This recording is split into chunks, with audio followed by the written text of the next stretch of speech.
Today, science knows about 200 necessary criteria for the existence of life on other planets. This is a fairly strict set of parameters, such that the conditions on an inhabited planet must exactly match them. For example, if there were no such large planet as Jupiter near our Earth, which with its gravity deflects meteorites from us, they would fall on Earth 1,000 times more often, and the chances of life on our Earth would decrease 1,000 times. And the chances of life existing in the rest of the universe are amazingly small. However, we exist. How can this be explained? How did it happen that so many parameters coincided so perfectly? Will science be able to reasonably admit that the appearance of humanity is not the result of a random coincidence? And why is the materialistic hypothesis about the random emergence of life on Earth better than the hypothesis that these ideal conditions were created by a higher intelligence?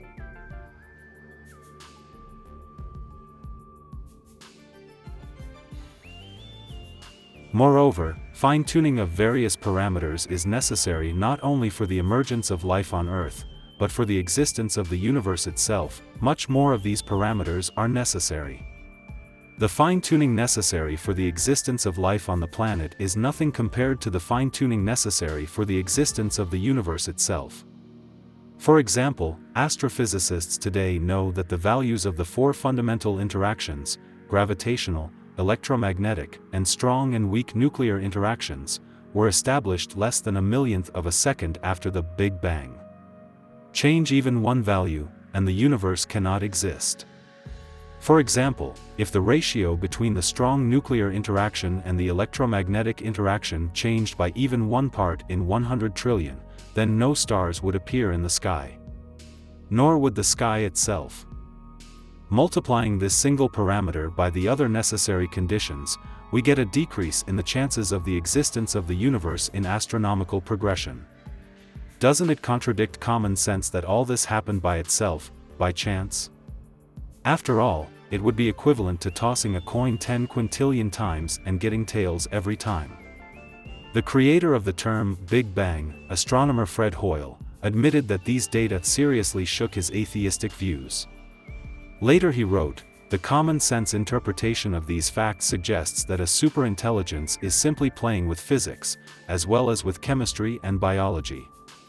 The numbers calculated on the basis of these facts are so stunning that such a conclusion seems to me indisputable." For theoretical physicist Paul Davies, this was stunning evidence of intelligent design, and John Lennox, a professor at Oxford, said, "The more we learn about our universe, the more convincing the hypothesis of a creator, the existence of God, becomes as an explanation for the reasons for our existence." One of the creators of string theory, physicist Michio Kaku, notes that physicists stand out from other scientists in that they study the laws of nature, trying to uncover the secret of the emergence of a great project called the universe. But who is the architect of this project?